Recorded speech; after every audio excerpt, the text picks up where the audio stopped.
Good morning. Good morning. We have, I'll just go ahead. While everybody is logging on, I'll thank the board members as we see them for being on here. Deanne Conley Graham, amazing board member. Good morning to you. Adele Valencia, thank you for not only being an amazing board member, but also for co-chairing the Legislative and Advocacy Committee of your Women's Fund, Miami-Dade. Super leadership. We have a past president here as well, Ms. Janet Altman. Thank you. Thank you. Good morning. Good morning, Janet. Good morning. And I see, I think we can say hi to some of our staff. Meg Garza, you want to wave? So Development Director Meg, Kami, who does all kinds of things with us, but she's leading the Impact Agent Volunteer Corps. So that's a real reason to get to know Kami. She gets things done. Nessa is there, a big W. Nessa's working with us until she goes to Law School in July. Official and accepted and already doing some free classes. David. And I'm not gonna hear. Is that Priscilla's voice I hear? I hear somebody. Priscilla James is in the house. We're introducing board members, so that's good. Priscilla, welcome. We hear you and you see you. Maybe we're not going to even introduce you yet because you get your own special spot. So sorry, lady. Sorry, lady. Tish Mindingal, thank you for being here and thank you for being a part of our Legislative and Advocacy Committee as a community member. That's amazing. Our board chair, our fearless leader is here in the house. Arati, good morning. Good morning. Thank you, everybody, for joining us today. I'm excited. Vicki, thank you so much. I can't wait. And let's see, is Maria on with us yet? Not quite yet. So many community partners. Amazing to see you all. People from the county. Elizabeth. Yeah. Maria. Maria just signed in, yeah. There we go. So I think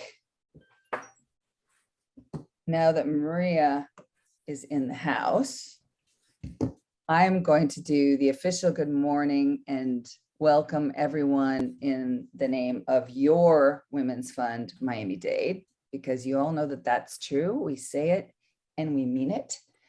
It is a very lucky day.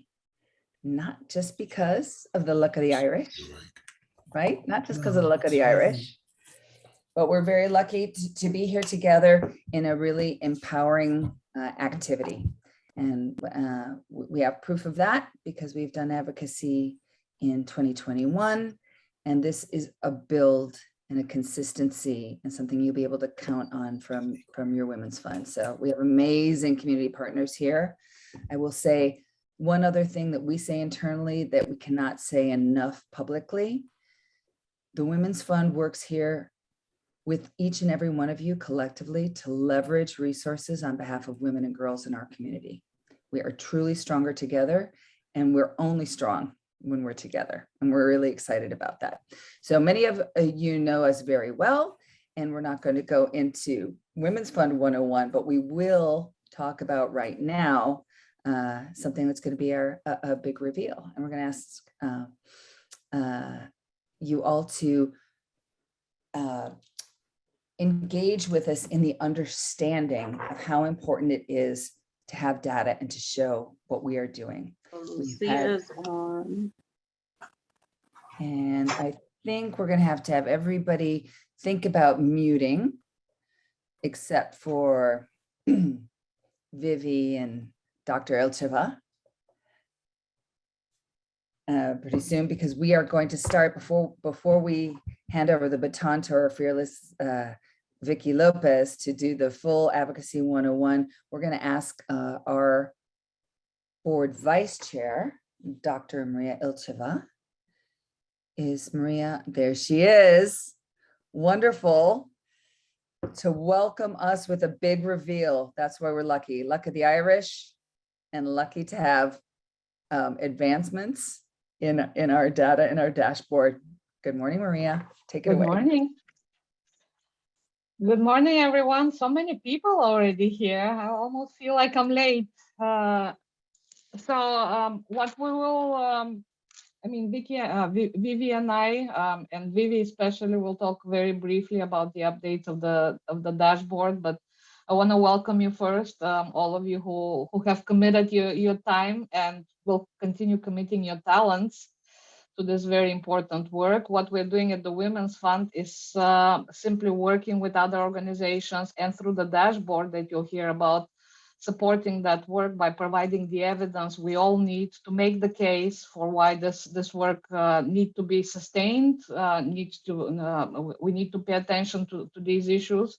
And obviously that evidence will give us the ammunition to make the case in front of legislators, in front of the whole community, frankly, about how important it is to work collaboratively on them and to continue monitoring the progress we hope to continue making collectively towards advancing women and girls.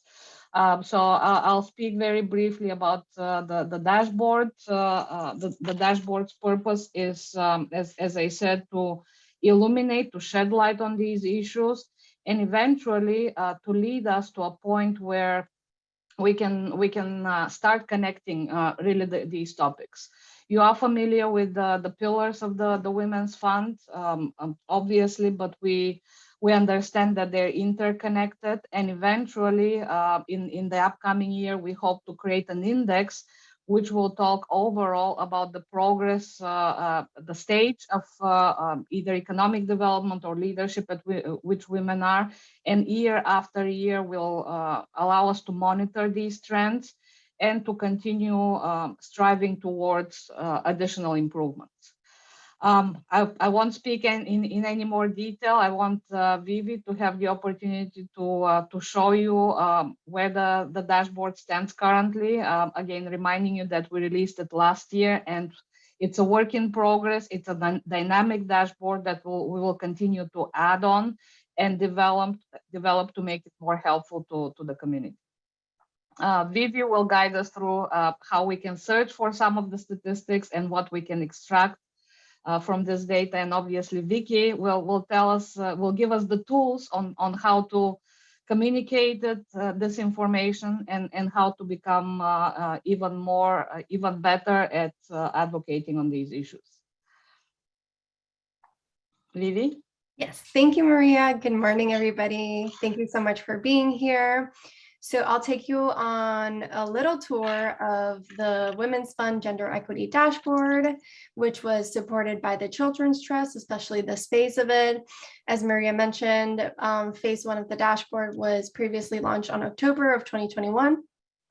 So this new updated version has a racial and ethnic lens on it, and that's what we've incorporated, as well as an interactive feature, which I'll show. So why don't we go ahead and start with health and well-being, and if this helps, here we go. So in health and well-being and in all of the pillars, what you will find is a box at the top which says what you should know about the graphs below. So kind of summarizing the information that is below to be more accessible to everybody that sees it, but as well you can dive in and see all of the data up close and personal. This is data from phase one, and unfortunately, we haven't been able, there are some metrics that we haven't been able to get racial and ethnic data for, which is why they've been left like this, but our hope is to continue digging and be able to add that lens. However, we have a new section on maternal and infant health, which does incorporate racial and ethnic data. And for example, here you have various charts, as well as a summary at the top. And then you have the interactive tool, which lets you pick which data sets you'd like to see and for which race or ethnicity. For example, if you'd like to see Black or African American in comparison to white non-Hispanic women, this is what the graph will show. You can see, for example, in maternal mortality rate, there is a big discrepancy between Black or African American women mortality rate, as well as white non-Hispanic women, right? And that's just a glimpse. I'm gonna go a little bit faster, but we will share the link in the chat for all of you to be able to peruse carefully. I want to show leadership now, which is actually primary data that we've collected. Nessa from our team has put in a lot of time and effort into collecting this amazing data that nobody else has. So it's really exciting for us to show you all. This section as well is interactive. So you'll be able to see female, male, but then on the side, you'll be able to see based on race and ethnicity. So you can pick, for example, let's see, we want to see percentages of Hispanic or Latino, and that's what it will show you. You have female Hispanic or Latino, as well as male Hispanic or Latino, and percentages. I'll move back to freedom from violence now. So freedom from violence, and we're hoping to dig a little bit more deeper into this one. Data is actually not gendered or available by race and ethnicity. So our hope is to continue working on this section. And this one, we've added in homicides, which are available by gender and by race. So in this interactive section at the top, you'll be able to see female, male for homicides. For example, if we want to just see female, you'll be able to just see the count there. And then I'll go quickly to economic mobility, which is my favorite section because it's data full and really rich of information. Same thing, you have what you should know at the top with brief glimpses of what the data is showing. And this section has 2 interactive tools. So you're able to choose by gender or by race and ethnicity, which I think makes it really clear for everybody to see the data. For example, we'll go in and see Hispanic and white non-Hispanic. And you can see for both male and then for female. Labor force participation, bachelor's degree, median full-time earnings, poverty rate, unemployment rate. So you can really see the discrepancies in these. And if you just want to see, for example, the difference between just females, you're able to pick that. Or, for example, male, you're able to choose that as well. We think it's a really cool tool. Maybe that's the nerd in me, but I think it's a really cool tool, especially since you're able to interact a little bit more with it. We'll drop the link in the chat for all of you to really explore. I hope you like it. Thank you, Vivi. Thank you, Dr. Ilcheva. And thank you to the Children's Trust who supported us in this specific proprietary research. And thanks to Kaufman & Rawson, who is a huge supporter, who's supporting the next build out. So this is not the only reveal that you're going to have. There'll be more and more reveals as this dashboard is built with more and more widgets. And we're looking very much forward to having this be the place that you all come as the community to share in this richness of data and to contribute as well. So with that, speaking of luck, with the green background here, I'm going off camera, Vicki Lopez, former Women's Fund board member, current legislative and advocacy committee member, but more than anything, a great community leader and always an expert. We are deeply honored to have you be part of us and to lead us here. Take it away. Thank you so much, Maria. Welcome to everyone. I want to congratulate the Women's Fund on that dashboard. As an advocate, data is what makes you effective, and having this kind of tool for all of you that are on and for anyone else who's a impact agent of the Women's Fund, this is going to go a long way in helping you understand the information that is so critical to advocacy. So congratulations to the Women's Fund. I want to also, Mayor Levine Cava could not be with us today, but Pat Morris definitely is with us, and he wanted to bring us just a welcome remark from our wonderful mayor. So Pat, I think I saw you. So please feel free to jump on now and tell us, welcome us from the mayor's perspective.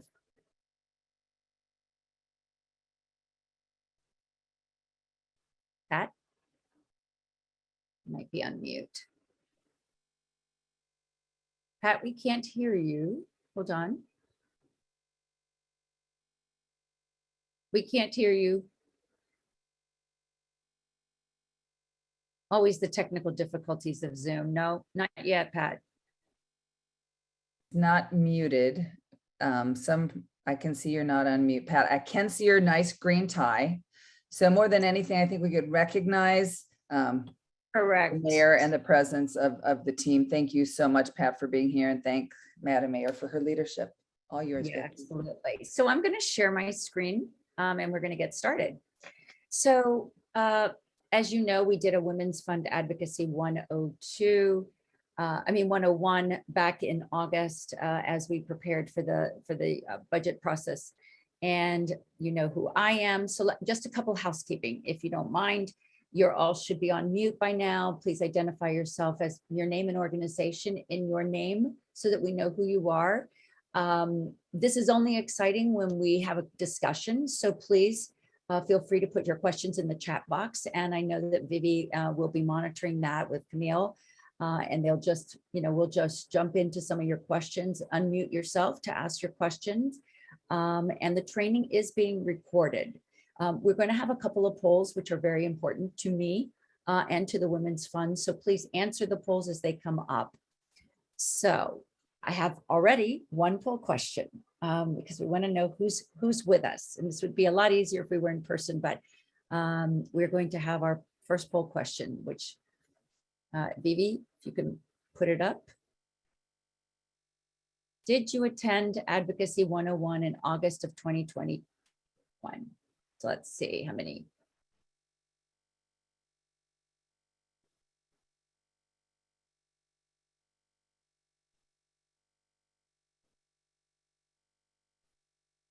Okay, so it looks, there's other people answering the poll.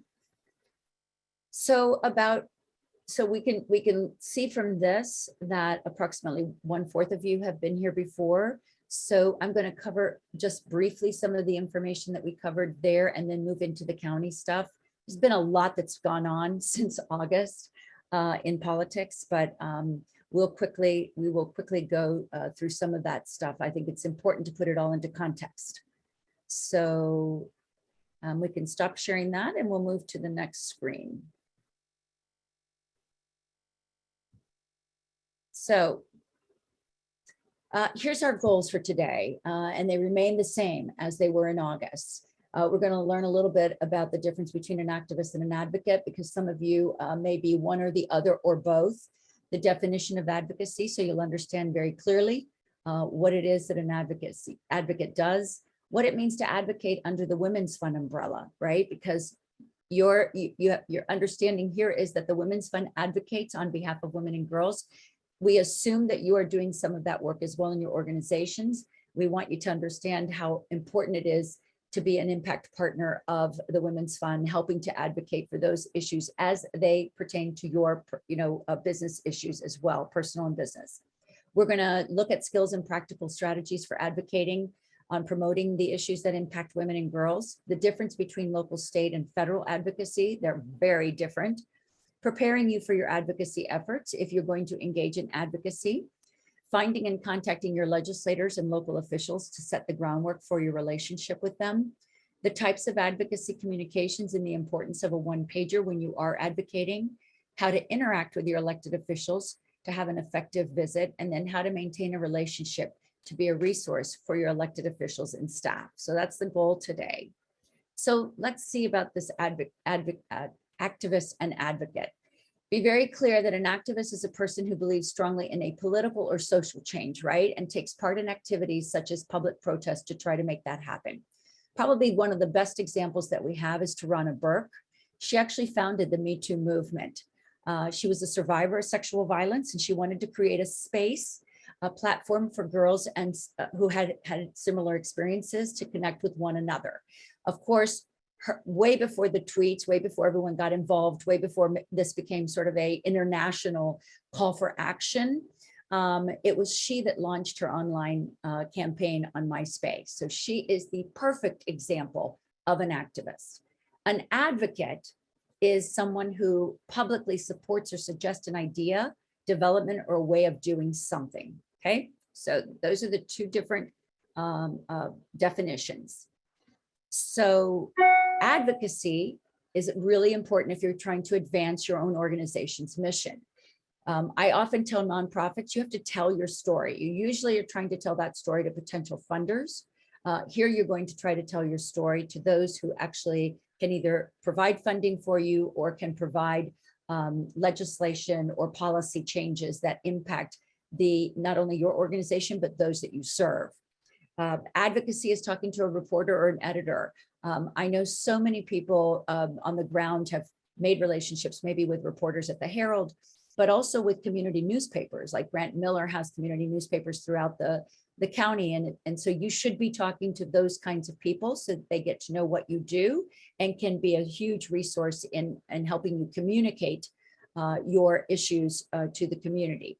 Engaging in local civic groups to send volunteers to your local community events, right? So there are so many civic groups, and we'll talk more about how we network effectively, but clearly engaging civic groups to help, lift and give visibility to your organization is important.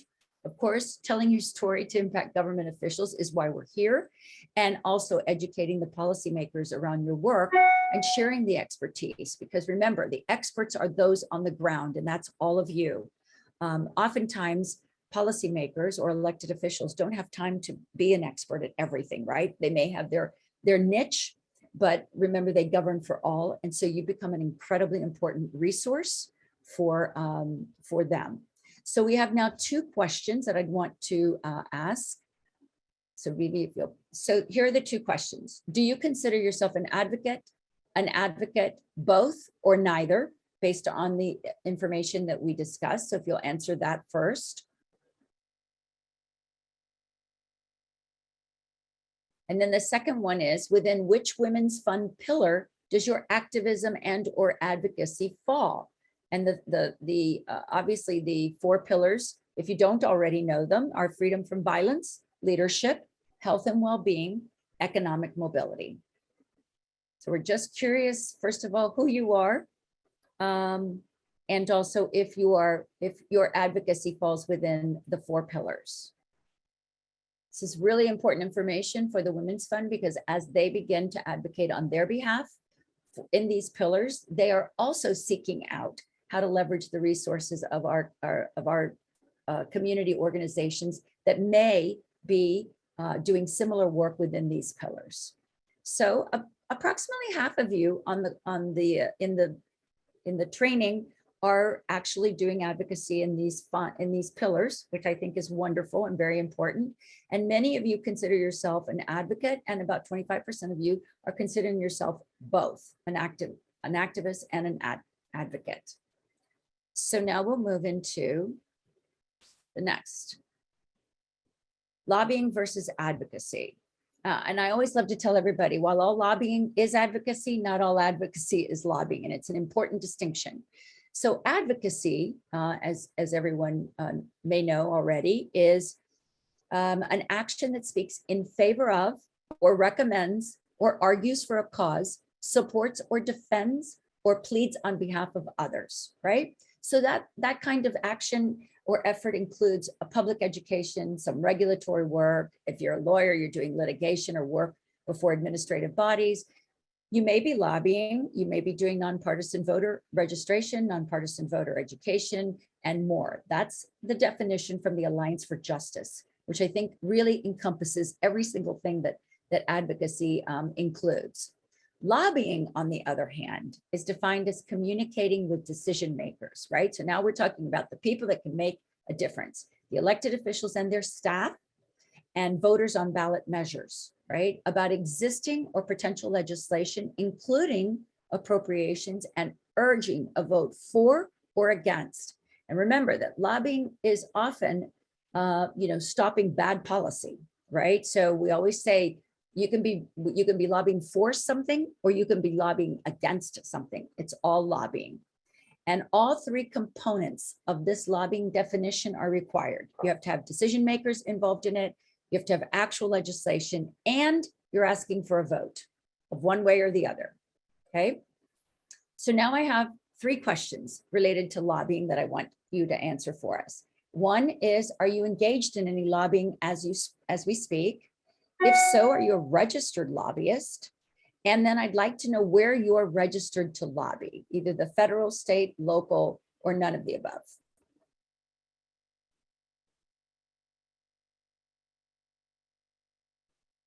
Okay, so this is an interesting statistic for me. Most of you are not engaged in lobbying. None of you are registered lobbyists. And practically none of you, of course, if you're not registered, you wouldn't be registered. So there's a few, very few that are registered in the state, and very few are engaged in lobbying. So very good information to know. Thank you for that. So let's look at lobbying in the IRS, because this is where it gets dicey. So remember that a lot of organizations, especially nonprofits, are always, or should be, very careful with how they lobby, right? And I'm going to assume that a lot of you here are representing nonprofits, but for the IRS, an organization will be regarded as attempting to influence legislation. So notice the terminology that they use. If it contacts or urges the public to contact members or employees of a legislative body for the purpose of proposing, supporting, or opposing legislation, or if the organization advocates the adoption or rejection of legislation, okay? So the IRS would consider you lobbying if you've done that. Now, a 501c3 organization, which maybe most of you are, may engage in some lobbying, but too much lobbying activity actually will cause you to risk losing your tax-exempt status. That's why this is really critically important. So in section 501c3, you may know, no substantial, right? So substantial is important. Part of the activities of which is carrying on propaganda or otherwise attempting to influence legislation, right? So they didn't, though, define what would be insubstantial lobbying, right? So there is this line between substantial and insubstantial that is super hazy. So what do we recommend people to do? We recommend them to take a 501h election, right? You want to maintain your 501c3 and you want to get really engaged, then you want to take this election, which is very easy to do. You would just take the election on form 5768, and it allows you to elect to be measured in the expenditure test, which is always the safest way to do that. And I'll show you in a minute what that test is. And so here's the expenditure test for the IRS. So if your expenses are 500,000 or less, you're allowed to spend 20% of your exempt purpose expenditures, which is the total budget that you use to be a tax exempt organization. You would be allowed to spend 20% of your exempt purpose expenditures on lobbying, and you'd still be safe, right? You'd be under no danger of losing your 501c3 exempt status. And this is right from the IRS. So if it's less than 100,000, but greater than 500,000, but less than 100,000, you can spend 100,000 plus 15%. And you can see the chart would be very self-explanatory. And we always recommend that you take a 501h election. Some very large nonprofits have actually also created a 501c4 that allows you to lobby, and that they use that particular organization to do all their lobbying. But if you're just doing a small bit of lobbying, this is always the safest way to proceed. So the definition of advocacy, let me tell you, has been, if you go anywhere in the world and you talk about advocacy, everyone's going to have a different definition, right? Actually, advocacy began in the 14th century. So it's been taking place for a very long time in a very formal way. Advocacy is a set of targeted actions, right? So you're saying, I'm going to target these, I'm going to lay out my action plan directed to decision makers in support of a specific policy. It can also be not just influencing public policy, but influencing public opinion. The Women's Fund has been absolutely a champion at this because it's used its human trafficking advocacy to influence public opinion by their billboards. They educated people to get on board with saying we're against human trafficking, especially at these very large events like Super Bowl, the Formula One that's coming now. The Women's Fund is going to be leading that charge against human trafficking in the public arena, right? And advocacy is a public activity, while lobbying is a lot of behind the scenes, right? So most people don't know how much behind the scenes takes place. And I always say it never is exactly what it looks like, because so much happens behind the scenes that actually gets the work done.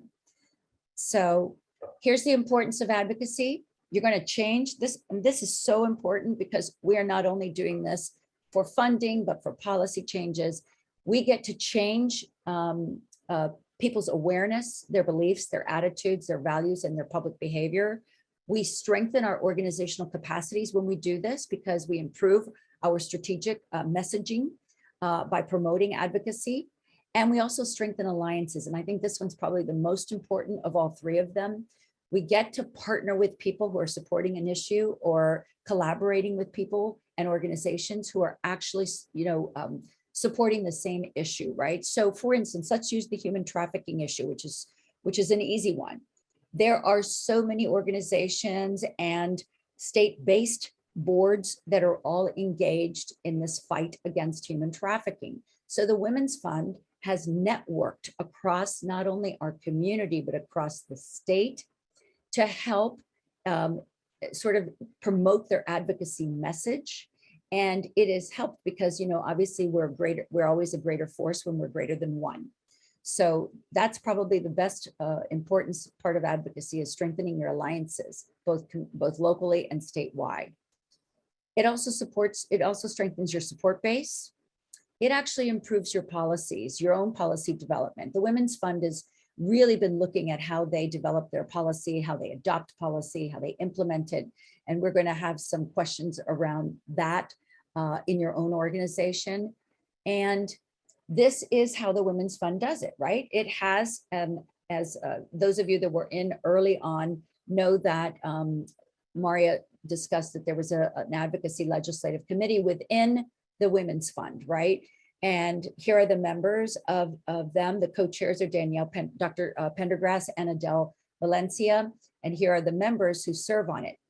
The Women's Fund has done something very unique. It doesn't just have board members. It invited community leaders who have a lot of experience in advocacy to join them, which I thought was brilliant. And the goal is simply to seek to engage community in policies impacting women and girls to ensure that Miami-Dade County is the best place in the world for women and girls to live, work, and thrive. So this is the kind of vehicle or tool that organizations use, and in this case, the Women's Fund. So here's question number 7. Let's see. Does your organization / board of directors have an advocacy committee?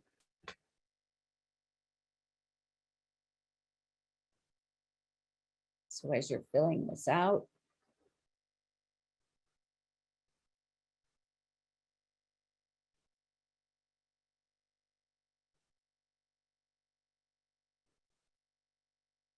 so it's looking like 1/3 of you do not and 2/3 do.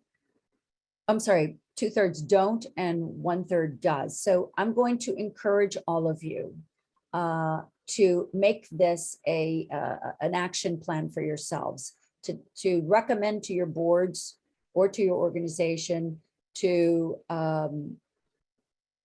create an advocacy committee. For those of you that have it, if you haven't already taken the Women's Fund model of inviting community leaders to be a part of your committee, I would highly encourage it. It's always great to get voices from those who are engaged in advocacy in the community and who are married to your issues to serve on your advocacy board. Okay, so let's move on. So here's what the Women's Fund has been successful in advocating for.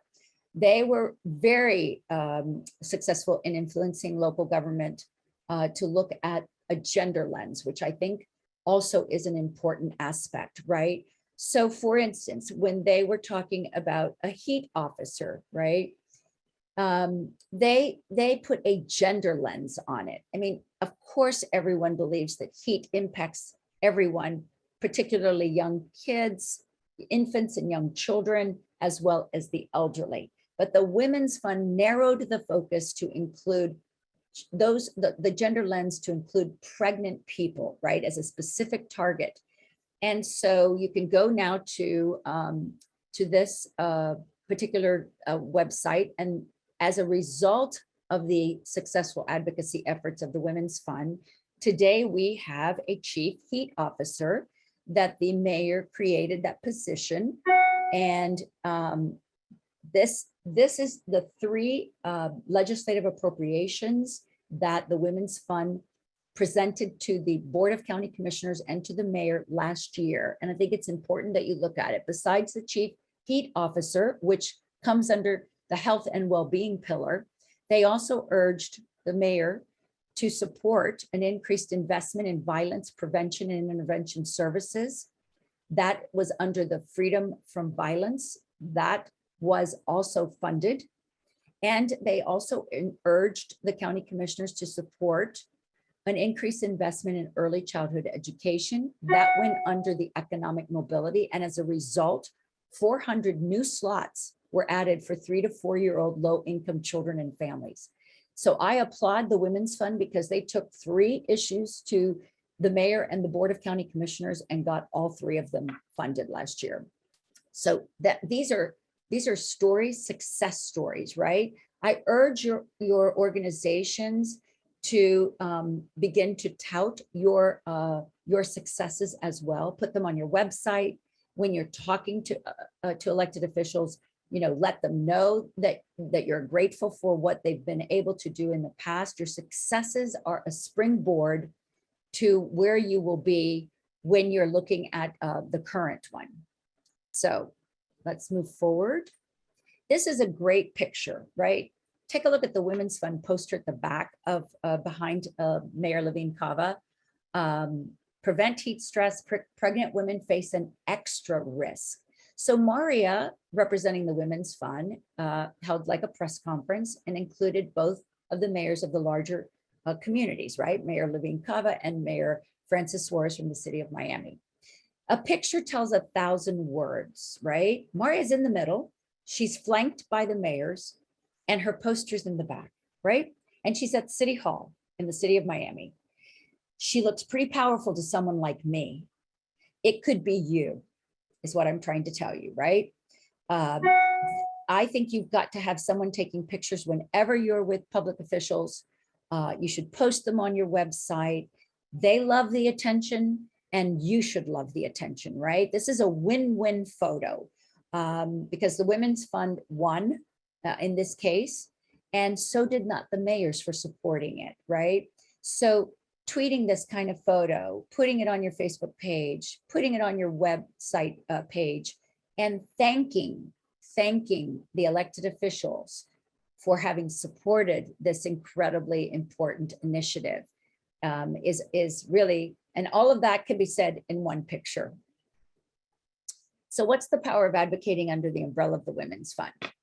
Well, networks, right? So right here today, if I look out into the room, I see a lot of people that I know a lot of what you're doing in the community. So if you are joining the Women's Fund as an impact agent and you're part of this whole public advocacy, you now have created networks that are invaluable to the way that we operate in terms of advocacy. So I would tell you that this is a really important part of what we do, right? Of how we successfully create networks. So for instance, you will be advocating for your organization and the issues that are important to your organization. You could be acting personally for issues that are important to you and your family. But within the Women's Fund, you're able to actually take advantage of creating these networks. So look around the room and see, and we'll know soon. Now remember, if half of you are advocating for the pillars, then you have an immediate connection to the Women's Fund. If you're not advocating for the pillars, the Women's Fund probably wants to hear from you about what it is that you're doing that's important in community, because they will be looking at what is important in community as they continue to identify strengths and issues that need to have their attention. So this is a way of bringing together your resources, your time, your energy, and your talent with many different types of people and organizations. More importantly, remember that around the room I said, you are the experts, right? This is an opportunity for you all to actually interface and learn from each other, right? Because every one of you will bring a strength to the table that is required in order for us to make these agendas work. So what's the benefit? Well, the Women's Fund keeps you definitely up to date on what's going on in the community. The dashboard is a perfect example of where you can go, so they can be a great resource. It's a ready-made audience for your ideas. So if you've got ideas you want to share, you can share them with the Women's Fund, and they can connect you with resources, right? Because remember, they've got the dashboard, they know everyone in the community, they can provide support for your actions. If you've got something important going on and it intersects with one of their pillars, they're happy to support your action, of course. They also provide an access to varied and multiple resources and skills. And by that, if you're here today, the advocacy training, that's one of the resources that they're providing to you, right?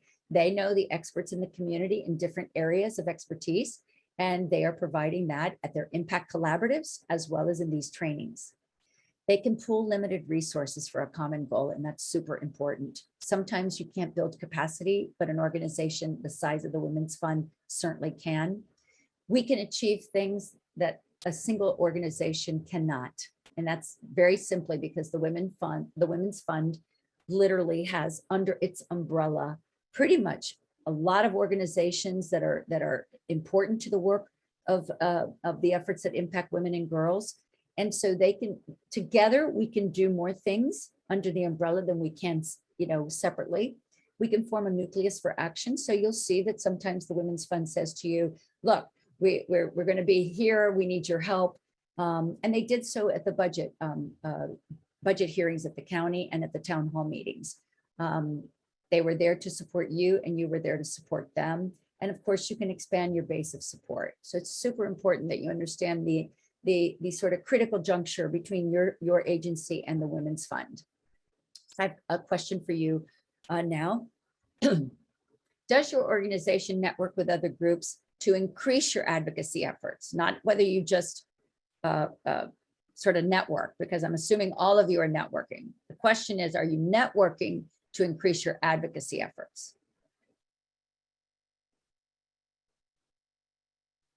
Because I'm sure you're all getting together and you might be talking about issues, but I'm talking specifically about your advocacy efforts. So about 3/4 of you, a little more than that, are actually networking, which I think is wonderful. For those of you that are not, I would urge you to identify organizations. And if you don't know who they might be, a good start is to talk to the Women's Fund, who knows who's working on what in our community. I urge you to start networking, make an introduction of your organization, take someone out for coffee, talk about what you're doing, ask what they're doing, and then always say, how can we work together in our advocacy efforts to propel the issues that are important to both of us. Excuse me. Okay, good. So just going to quickly tell you, if you don't know who your federal officials are, then dear God, you must. They can help you with grant writing, right? So you're writing a grant. It would be great to have a letter of support from your particular senator or congressman or woman. So You should know who your two senators are, Marco Rubio and Rick Scott. Marco Rubio will be on the ballot for 2022. It's a statewide ballot because we only have two senators for the state of Florida. And within the House of Representatives, they're up for re-election every 2 years. So these poor people are fundraising every 2 years and are always anxious to connect with people naturally, right? Because they're always running for re-election. These are the five Congress people, the people that are in the House of Representatives that are in Miami-Dade County. So we had two new ones join because, you know, Debbie Wasserman Schultz, Frederica Wilson, and Mario Diaz-Balart have been in the Congress for many years, many years.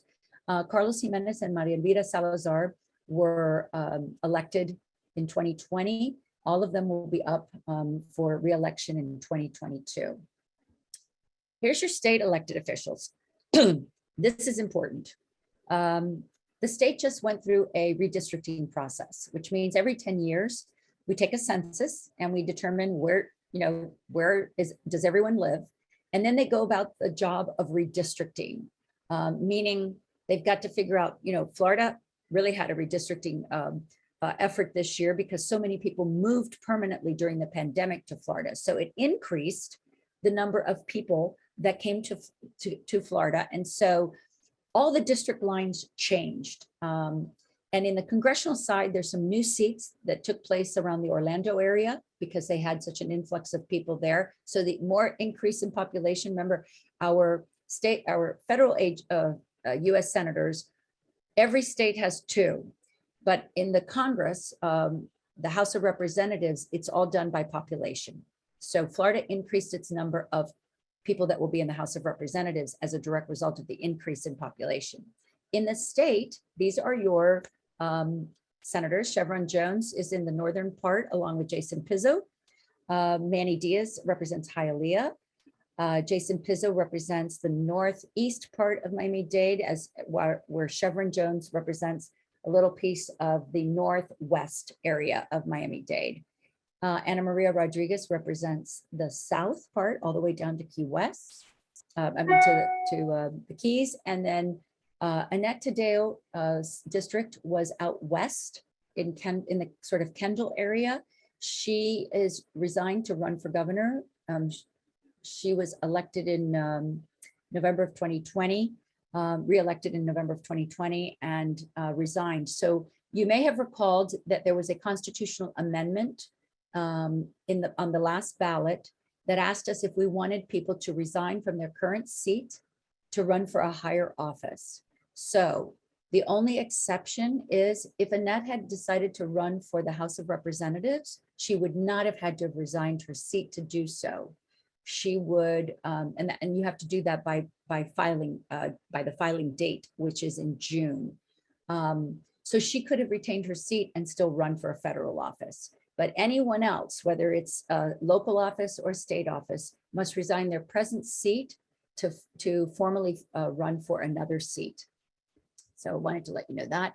The Florida House of Representatives runs every 2 years. The state senators run every 4 years.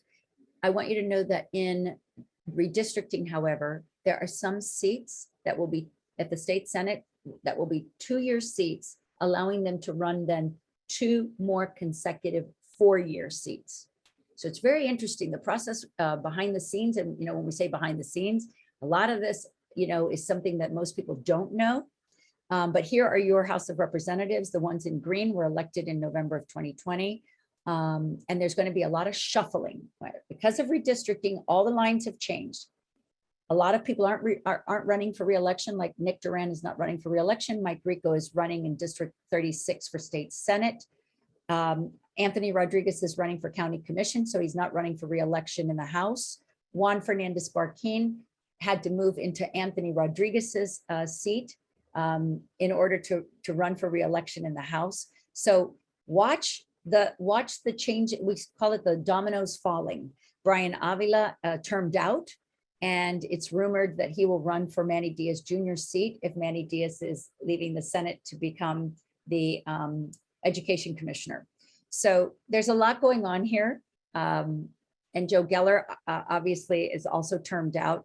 So you got to find out who your new, because the maps were just approved by the courts. you got to find out who your new representative is, because all the lines changed and you want to make sure that you're talking to the right person that lives in your district.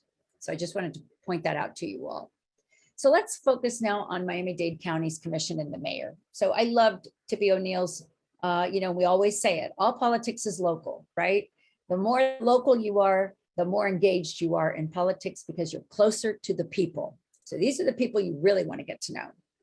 So here's your entire county commission, right?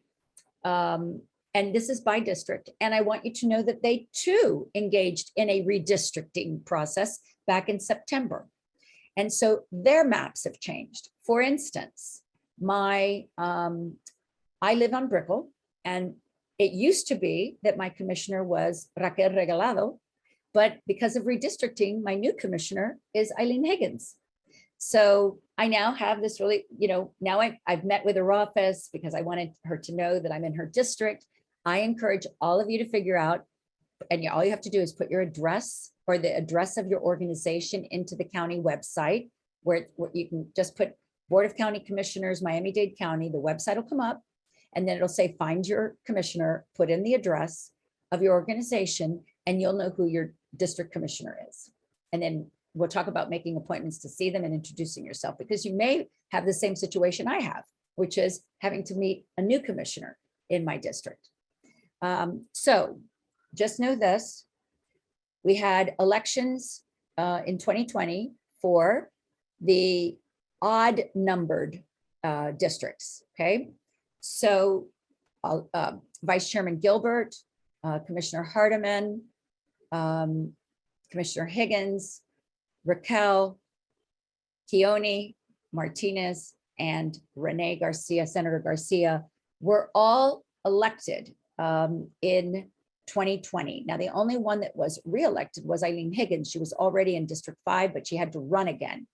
So we had a, you might have remembered this, we had a charter amendment that said, we're going to term limit these people, right? Because as you recall, some of these people have been serving for many, many, many years. And I believe that, I think it was the will of the people that we give them an 8-year term. So in order to have some institutional memory, they chose to first go out with the odd numbers first. And now come 2022, all of the even people have been termed out. So Commissioner Monesteem, Commissioner Heyman, Commissioner Sosa, Commissioner Danielle Cohen-Higgins gets to do re-election because she just got appointed, right? She was appointed to fill a slot. So she will run for re-election. Commissioner Soto, Senator Soto is termed out, as is Chairman Diaz. Okay, so we're gonna have new people in there. Now that means you're gonna have to get to know pretty much 1, 2, 3, 4, 5, 6, probably 6 new commissioners. So you need to get to know the ones that came on in 2020, and now come November, you're gonna get to know another 6. Okay, and that's going to be important. And the names are floating around already. I encourage organizations to get involved in going to candidate forums or hosting candidate forums so you can find out what issues are important to them and how they resonate or intersect with your organization's issues. So if you know, for instance, the League of Women Voters may host a candidate forum, attend and ask questions. Tell them who you are, what organization you represent, and then ask your question about what's important to you and find out where they are on that issue. Super important. So the county commission, because the county is so large, it governs by committee. These are the committees that have been stipulated to always meet on issues, decide issues, and then forward recommendations onto the full commission. So you need to find out which one is, pertains closely, which one or more pertain closely to the work that you're doing. So for instance, they are all, I'm gonna show you the ones that I think pertain closely to nonprofits or to, say, the Women's Fund and its issues. So the county commission has what's called a Chairman's Council of Policy. And this one meets really to on an as-needed basis to address any issue that's of countywide importance, right, or significance. They come before the policy committee, the Chairman's Council of Policy, and they cross all jurisdictions of various committees, right? So, and they're going to prepare for the transition towards elected constitutional officers. So it's really important that you know that we also had a statewide amendment, constitutional amendment, that created the need for Miami-Dade County to elect all of its constitutional officers. So currently, we have a Miami-Dade Police Department, right? So there are 67 counties in the state. We had a charter. We have a charter, like some of the counties, and in our charter, it specifically states that our police will be a department of the county. Well, in the other 66 counties, they have an elected sheriff, and they all belong to the Florida Sheriff's Association. In our case, the charter amendment passed, and mind you, I want you to note that it's interesting. It was a constitutional amendment, so people outside of Miami-Dade County decided for us in Miami-Dade County that we would now have to elect a sheriff, and that election will take place in 2024, and that would mean that the jail and all of our police officers would go under the jurisdiction of an elected sheriff.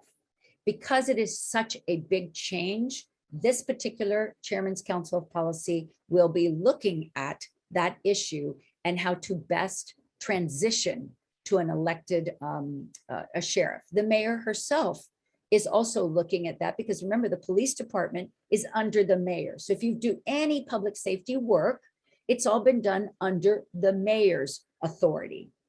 Now it's going to shift, and the sheriff's going to be an elected official. And I can tell you this, I'm a former Lee County commissioner who had a sheriff in her county who brought his budget to my to the county commission. And they are one of the most powerful people in the county. So we want to closely watch how that impacts what we're doing here in Miami-Dade County, right? So there's also another committee that might intersect with you. This is the Public Housing and Community Services Committee, and this oversees all the community action and human services, the Office of Management and Budget, public housing, and any community development work, right? These are the commissioners that are on there now. Come November, you see some faces here that won't be there anymore, right?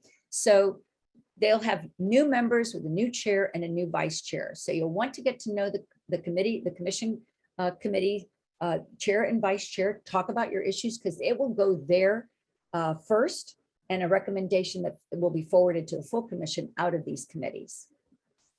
Here's our incredible mayor, our first female mayor ever, who has been a strong supporter of the Women's Fund, but also of many of your organizations and the issues that you are tackling every day. She has a leadership team. Jimmy Morales is her COO. I urge you all to get to know him. Morris Copeland is her Chief Community Services Officer. I urge you to get to know Morris. He's a terrific man. He's the former director of the Juvenile Assessment Center. He is charged with doing a lot of the clearly community-based issues. So he's someone you want to get to know as well. There's Ed Marquez, who is the Chief Financial Officer. And then this is a newly appointed position. My good friend JD Patterson was the original Chief Public Safety Officer, and he has been sent to corrections on a special assignment. And so Freddie Ramirez, who was the Police Department Director, is now our Chief Public Safety Officer as of 2/17/22. So if you do any public safety work, please get to know Freddie if you haven't already gotten to know him when he was leading the police department. So relationships, you need to be building relationships here. So let's see, question 9. Do you have personal relationships with elected officials? We've been through the federal, the state, the local, the mayor's office. Tell me where your relationships sit. Your closest relationships, right? Personal. And by that, I mean, listen to me. It's not that you know them or know of them. Do they know you? So if I walk into a meeting, Mayor Levine Cava comes up to me and says, hello. She knows who I am. If I'm in the legislature, many of these state legislators know who I am. At the federal level, they definitely know who I am. There's so few of them, right? So, and I'm doing this work all the time. So do they know you? Do you have their telephone number? Can you reach them? Will they return your call? That's what I mean by personal relationship. Okay. So only 10% of you know who your federal, have personal relationships with our federal representatives. About 22% know their state, and a good 63% of you know your local, and 40% don't have relationships. Now I'm going to urge that. First of all, I'm going to urge all of you. You need to have relationships at every single level, because trust me when I tell you, money flows from the federal to the state to the local in many cases, right?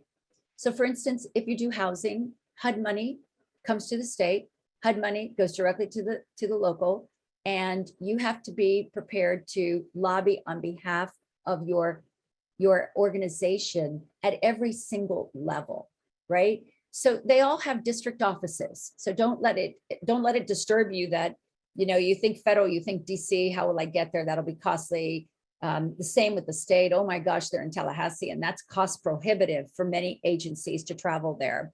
They all have local district offices, and you've got to look at the calendar of when they are in the office and suggest when you reach out to those offices that you meet with them when they're in the district, right?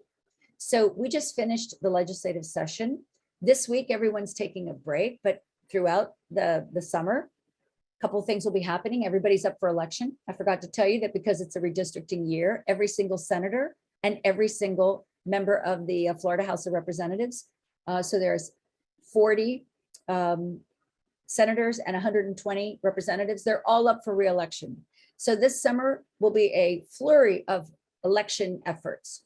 I'm not quite sure that they'll be interested in talking issues because they'll be interested in getting elected, but you go in and see them anyway, right? Let's see if you can make some headway in a very important election year.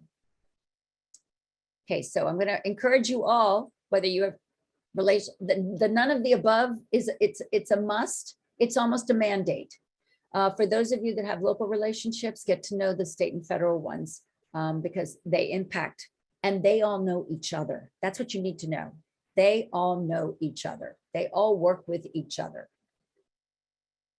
Okay, so let's get to the administrative. So there's a difference between legislative and administrative, and it's important that you know this. The role of the county commission is purely legislative. The mayor's role is administrative. She operates and manages our county government, right? So when you're thinking of your advocacy, you have to think of the roles. So when I go speak to the mayor, I'm talking about, issues that pertain to her operations of county government, right? For instance, she created this Office of Neighborhood Safety. I'm a real proponent of it. So when I went to see her, I talked to her about my ideas about how that particular office could propel some of the issues that are important to me, right? When I go see a commissioner, I'm going from a legislative process. So let's use the same example of public safety, right? I might go see, say, Senator Garcia, and I would say, Senator, it's really important that we do more with what we call a reentry for people that are exiting the corrections system.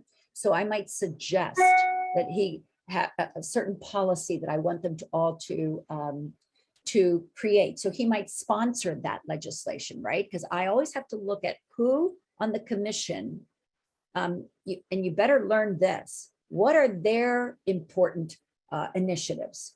Because that's who you want to go to ask that they sponsor your particular legislation or appropriations. You want them to be the one that kind of carries your water for you, right? That's why you have to think of the roles when you're thinking advocacy. And we'll get more into the budget process in a second, but a commission member can actually set up a meeting with representatives in various departments for you. So for instance, commissioners work closely with the mayor in many cases and also with her staff. So if it's important to them, they might pick up the phone and call, say, the Office of Management and Budget if you have a question about a certain appropriations or where that money is. And they may say, listen, you know what? A constituent came to my office. Would you mind meeting with them? I've referred them to you. So you'll probably be hearing from them, right? So they can act as a liaison. The mayor herself can set up meetings with her staff, or she can tell you who is the appropriate person. And I think that's really important. But remember that I gave you her sort of senior leadership. So instead of bothering the mayor, you might go to one of her senior leadership people and say, who's the appropriate person for me to talk to about this? But you need to get to know who's on the mayor's leadership staff. You need to get to know who's doing her data work. That's why it's so important to become a student of county government, if you will, because the mayor's staff is very willing to help, but you have to go to the right person to seek that help. So the lobbyist ordinance. So I thought it was really curious that none of you were registered to lobby, but you probably should be. And I'll tell you why. Here's the definition of the county's lobbying ordinance. It's any person paid or unpaid, employed or retained by a principal. And a principal would be someone like a president of an organization, right? Or an executive director of an organization. So if you hire someone or you ask someone to do it for you pro bono, so paid or unpaid, to seek to encourage the passage of defeat or modification of any ordinance, resolution, action, decision, or any action decision during a time period of the entire decision-making process. It also includes seeking to influence any action, decision, recommendation of county personnel which foreseeably will be reviewed by the county commission, a county board, or committee. This is really important. So you say to yourself, now let me see if I can do an example. So I might be interested in asking the mayor to create her own reentry task force, just like the governor did, which I led, right? It isn't on the agenda now. It hasn't been discussed with anybody. It's just an idea I might have, but it could be. And this is where I want to underscore, could be, right? So just because I have this idea, but it's not being talked about doesn't mean I don't have to register, because I'm going to be talking about it with people, right?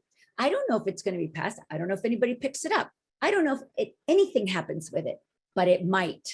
And therefore, the foreseeably is so important. And that's why I put it in italics. So one would have to register for that. So who has to register? You ask yourself. Well, many of you don't hire lobbyists, so you don't have to worry about it. The lobbyists know I must register, right? But your organization may have to register. So you have to register and pay a registration fee if you're the person or the firm who's compensated to lobby on behalf of a third party. So that wouldn't be you unless you're being hired to do so. Or you're an employee who lobbies on behalf of his or her employer. And here's where it starts. If you're the executive director of your organization or you're the communications director and it's your job to do the advocacy or lobbying, you're an employee who's lobbying on behalf of your employer. Everyone must register, but those people who are the principal. So I give you an example. I am the consultant and lobbyist for Agape Network. It's a perfect example here. I have to register and pay the fee. I am their lobbyist. The president and CEO of Agape must register as well, but he is exempt from paying the registration fee.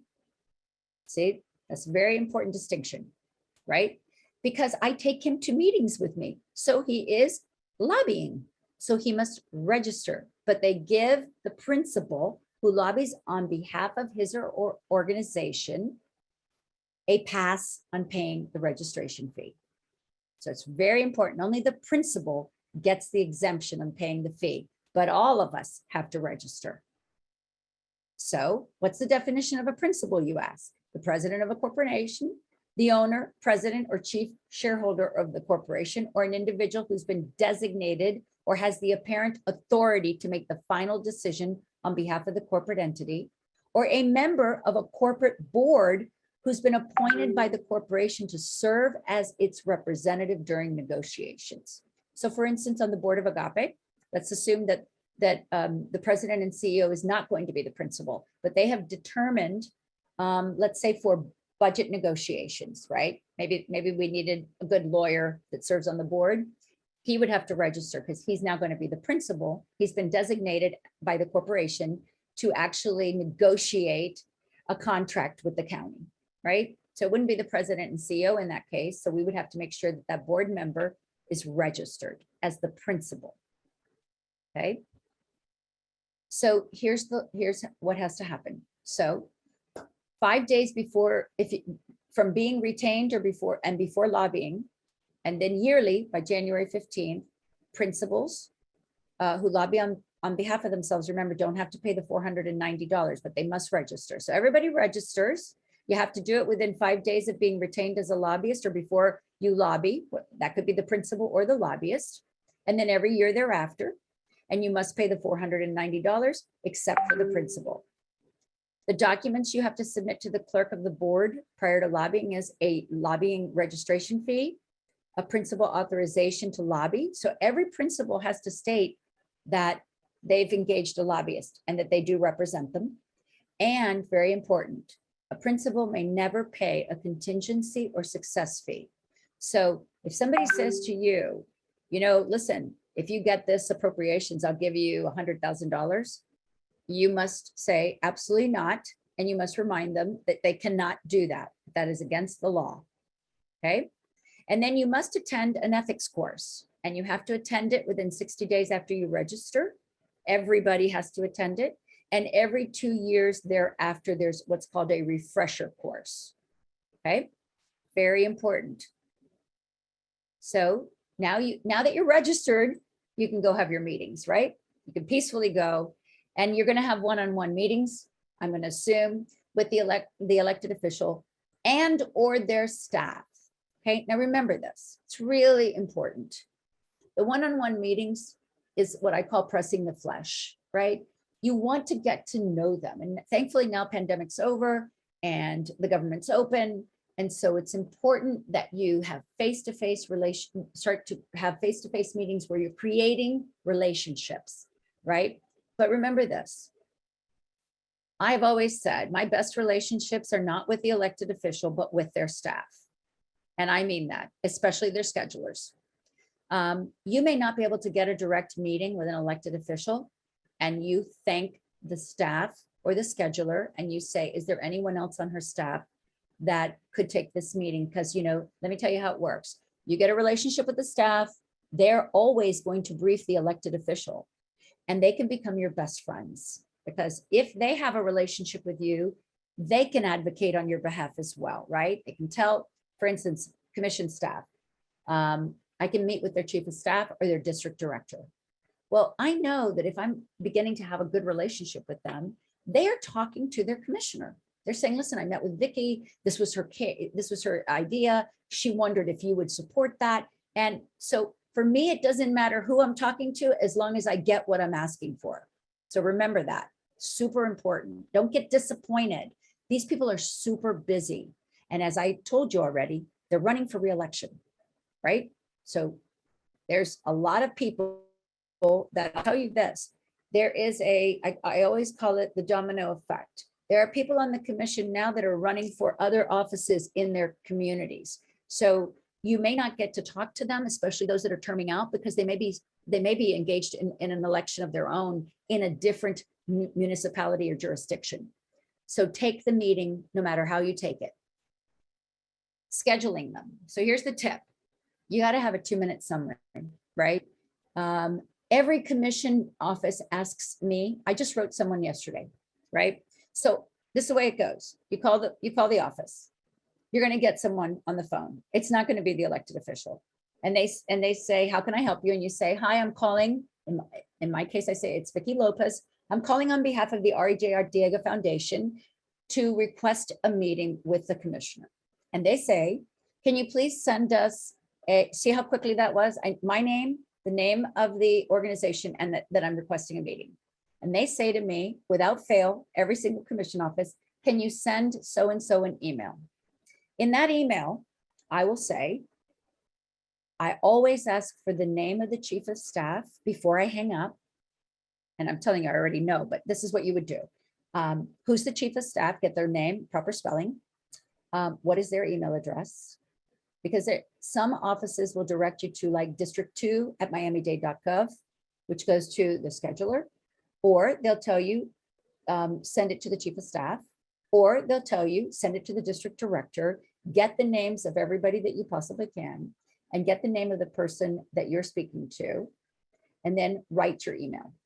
And I immediately write the email. If the woman who if the person who I'm speaking to is the person I'm sending the email, I say, it was so great talking with you this morning.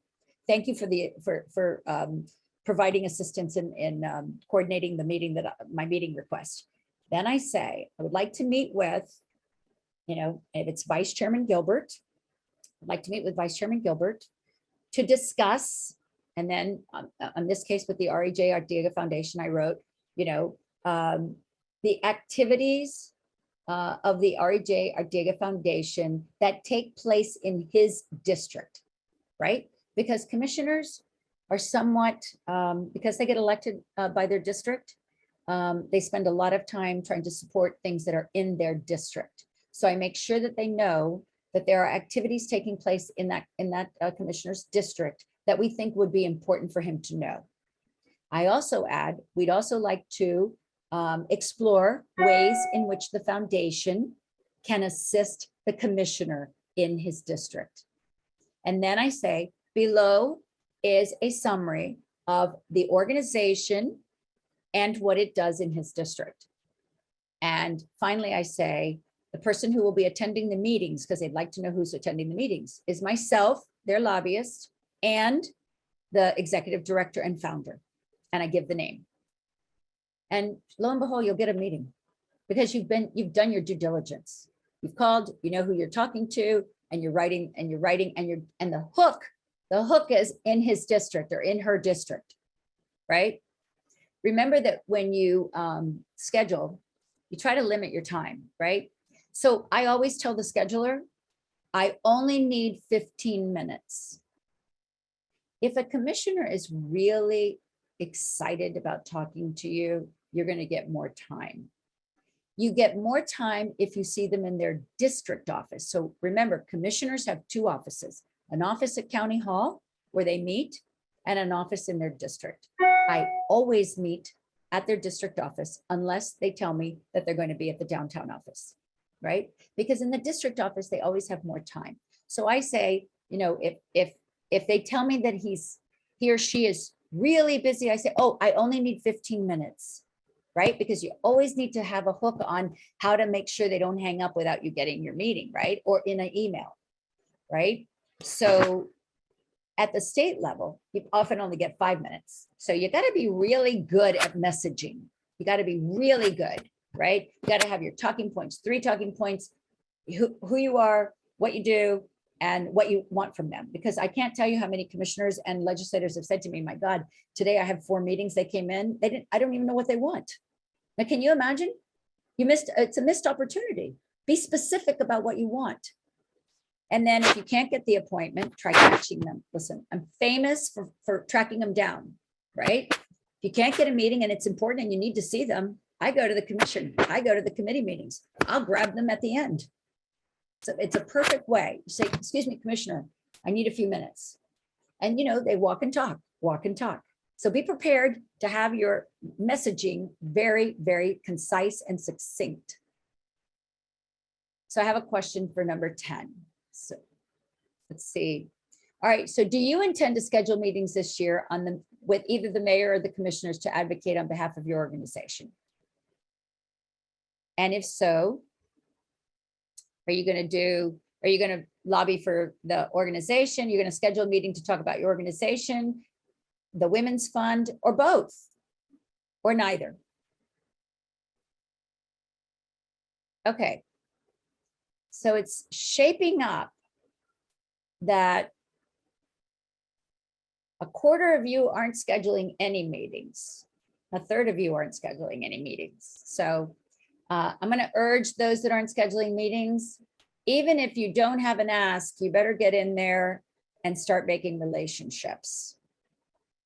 I'm serious about this. I'm not happy that 38% of you aren't scheduling, because scheduling a meeting doesn't necessarily mean you have an ask, you have something to say. And you always say to them, this will be helpful in your district. We wanted you to know what's going on in your district. How can we be helpful, right? For those of you that are doing both, hooray, thank you so much. For those that are doing your organization, great. And of course, for those that are advocating on behalf of the Women's Fund, that's wonderful as well. But I want you to know, often if I'm in a meeting and you know, as you get to know people, you tell them who you are and what you do. And the Women's Fund is on my bio. Everyone knows I'm connected to the Women's Fund. So as I'm leaving, like, let's say I'm lobbying on behalf of a client, and maybe the client, because both my clients have to do with women and children. So I might say, you know, on the way out, listen, it's really important. I know that you know that I am connected to the Women's Fund and I am supporting their legislative agenda, just so that you know. If I have time, because I'm very conscious of time, then I will,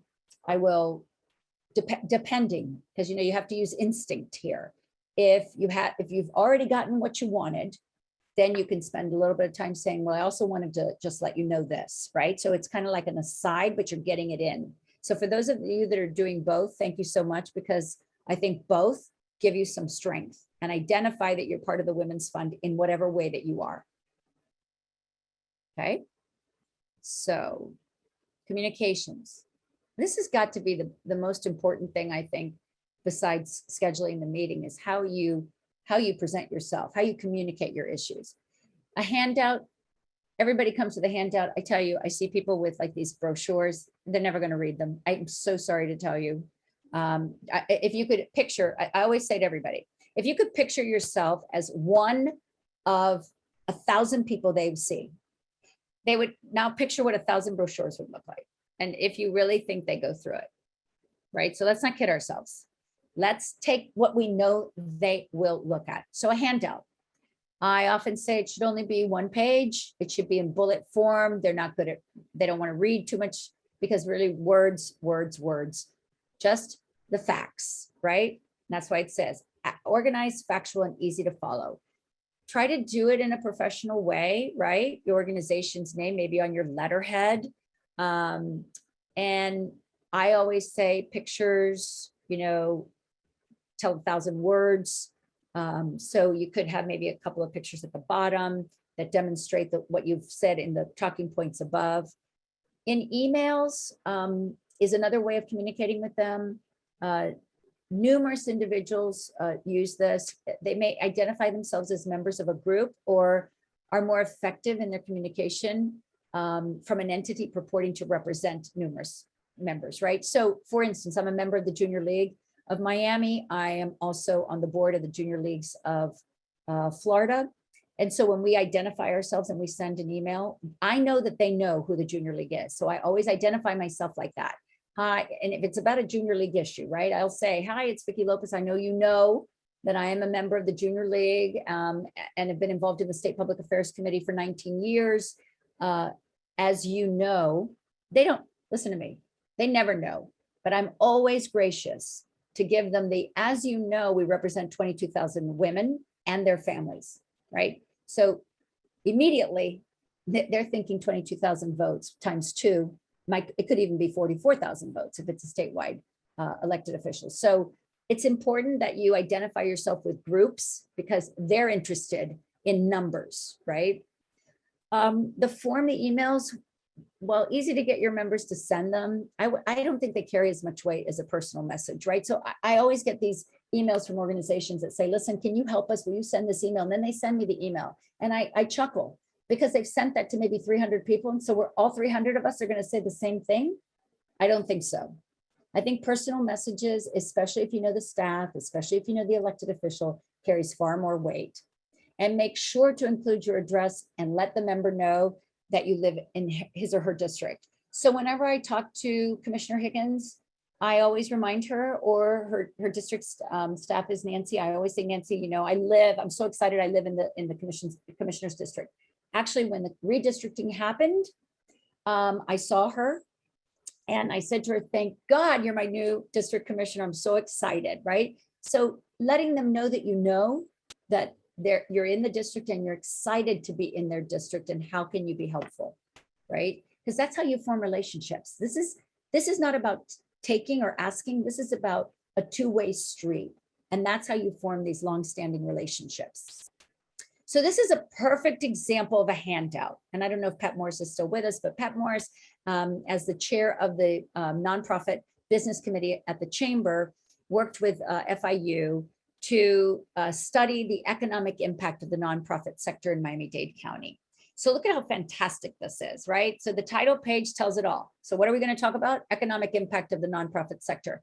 And quite frankly, I have to tell you why this was so important, because nobody realized that the nonprofit business sector was such an economic engine in the county. So then notice what he did here in the second one. Well, look at all the dotted lines. So we're everywhere. So that picture tells the elected official, oh my God, those are all nonprofits. And then it said that there were 8,386 nonprofits in the community. They had $14 billion worth of revenues and $21.2 billion in assets. It also broke down the private foundations and their assets and the non-charitable nonprofits and their assets. So imagine what kind of this one picture, what I could do just with that one picture to talk to him or her. Then they had two others. They had the Miami-Dade nonprofits, the reported revenues of only 27% of them, and they broke it out into category, which I thought was brilliant, right? Because for some, they might be interested in environment. For other, the audience could be interested in international or foreign affairs. For others, they might be interested in health. So this allowed them to see at a bird's eye view, the majority or 71% of the charitable nonprofits had revenues under 500,000, but the average revenues was 5.9. And then on the economic impact, they broke it out into employees, wages, volunteers, expenses, and the total impact. So this was a perfect example of a communications piece that to this day, I think speaks volumes to what, how you can do it without having to write words. Because I always tell people, too many words, no one will see it. See the pictures?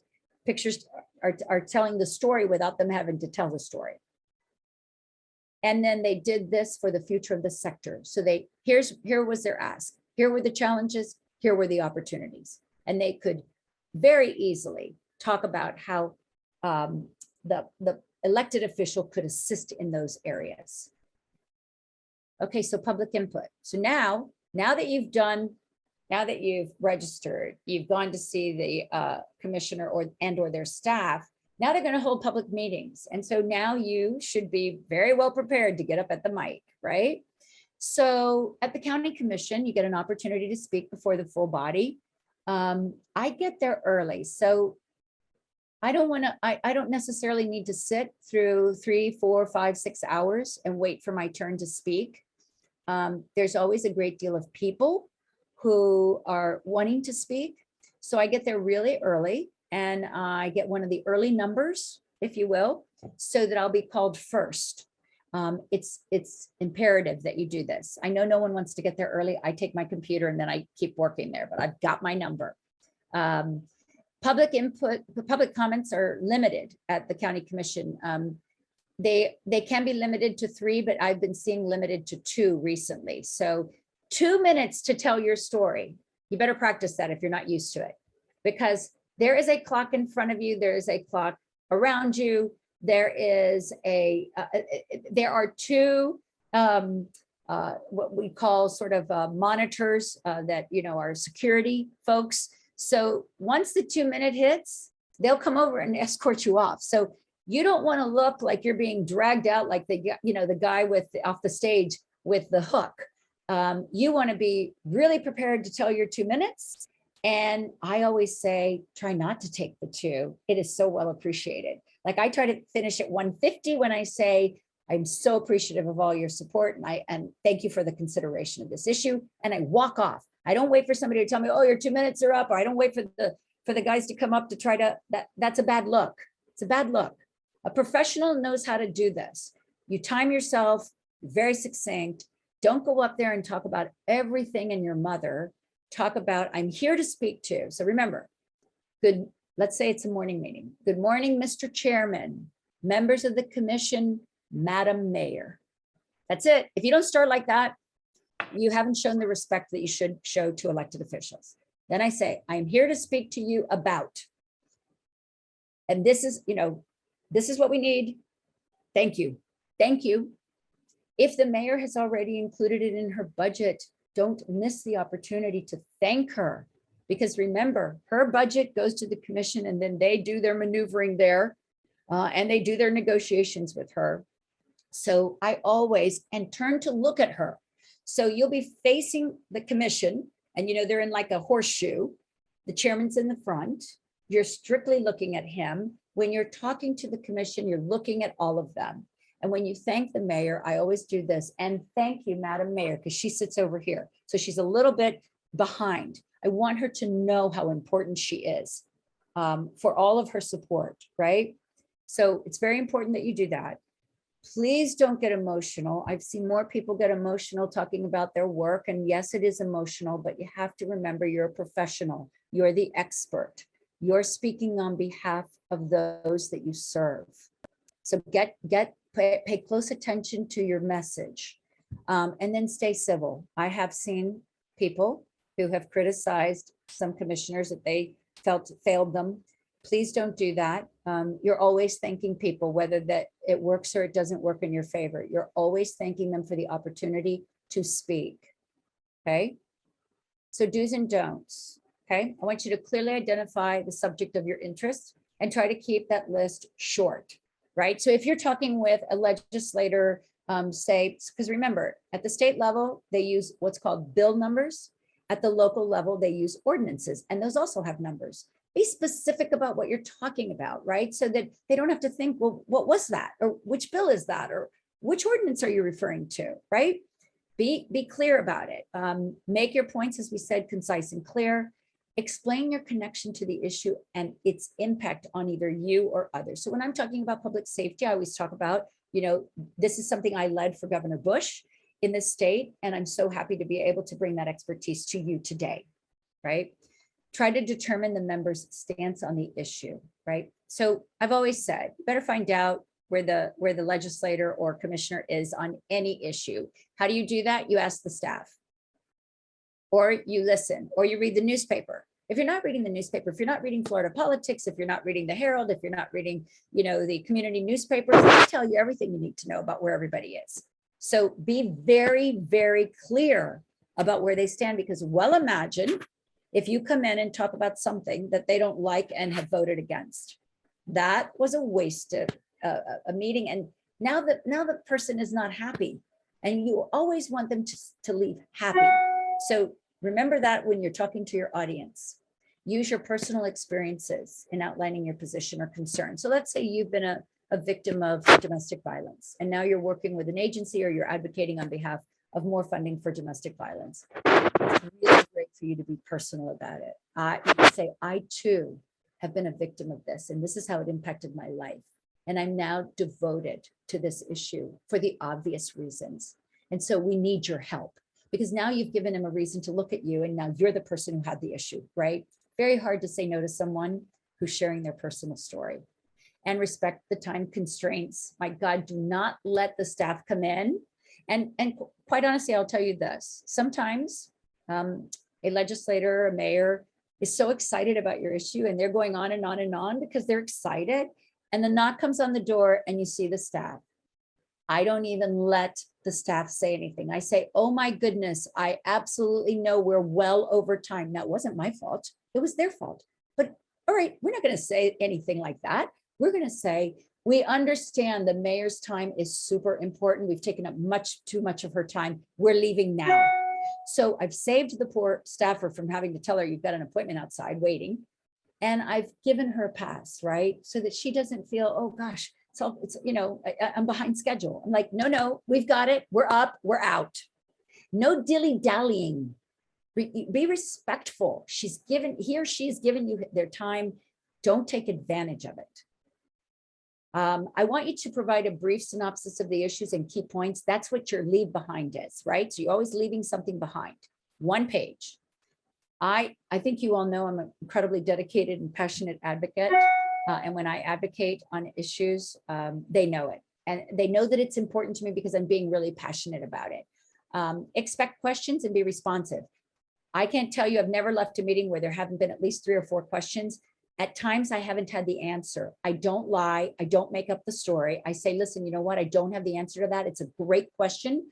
I will get back to you. Don't argue. For God's sakes, don't argue with them. Tell them that you hear that, right? When they say, well, you know, I don't think that that's really a good idea. And I'll tell you why. And you say, I hear you. And is there ways in which maybe we could find a way to build consensus on this? So tell me more about how you feel about this issue, right? We don't want to argue with them. That's not going to make any good friends. And we certainly aren't going to get their support. I never leave the office without getting a firm commitment of support. And if they can't give it to me, I say, I'll be back. I'll let you think about this and I'll be back, right? Because I need to know where I'm at with that person. Remember, I'm always counting votes. If there's 13 commissioners, how many do we need for a majority? 7, right? I got to count votes. So I got to know where you are when I leave the office because I'm always checking off my list. Yes, no, yes, no. Then I know where my work has to be. And, you know, it's funny because sometimes you'll have 4 sure's, 2 maybes, and the third that's you know, kind of wavering. You know where you got to go work, not the ones that already are on your side, on the ones that aren't, or the ones that are struggling with it, right? And always, always a thank you note. Regardless of the success of the meeting, they've given you their time. And you must thank them for that because they've given you access. And that's important. They gave you access because they thought that it was important to hear you out. Don't be rude or threatening. We've already covered that. Never promise something you cannot deliver. They will be depending on that. And when you can't deliver, that'll be the end. It takes years to build credibility with elected officials. It takes a second to lose it. Don't take out your frustrations on the member or their staff, right? Never tell a staff how much you dislike their member. I've heard that. I have actually seen it. That's not helpful. Don't be self-righteous. Don't be overbearing. Always, always polite. Don't be vague about an issue and not do your research, right? Nobody wants to meet with somebody who doesn't know what they're talking about, right? So do all your research and make sure that you present the facts politely, support or refute the member's position, but, you know, tell them, like I always say, I understand what you're saying. And I just wanted to point out to you that this is what the research shows. But I do hear what you're saying. Because remember, sometimes we can't confuse elected officials with the facts. It just doesn't, because they're personally impacted by certain issues or they're politically impacted by certain issues. And of course, thank the member for their past assistance and support. So what do they need from you? They need timely and correct information, accurate information, strong and concise communication, patience. I cannot tell you how many times I've seen people say, but I saw you last week and you haven't done anything. And they're like, what? Like, no, is there anything else you need from me in order to move this issue forward? That's how we are patient with them.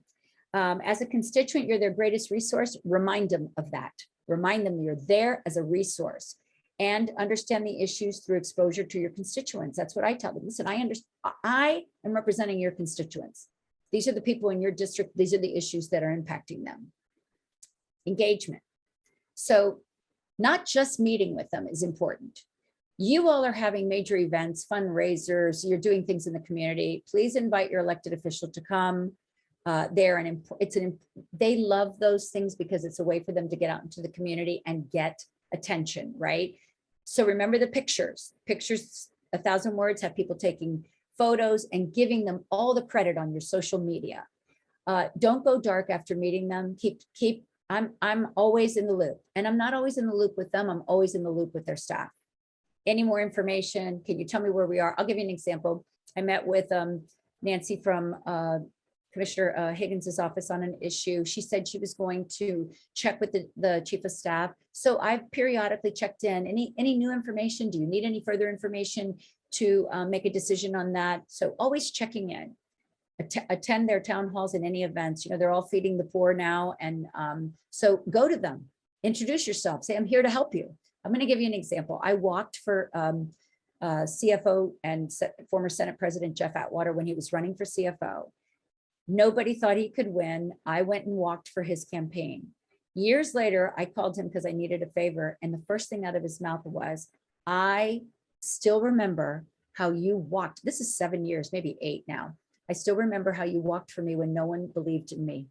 And he said, I am here for you, Vicki. And I thought just a simple thing like that meant so much to him, right? He did end up getting elected, but that wasn't the point for him. The point was that I had taken time out of my Saturdays. I think I may have gone up to Delray for 2 or 3 Saturdays, and he remembered that. So do that, do those things for them, and schedule your follow-up meetings after session and after the budget cycle is over to start all over again. That's why we're here, right? So we've kind of gone through this. I want to quickly run through we've done the budget.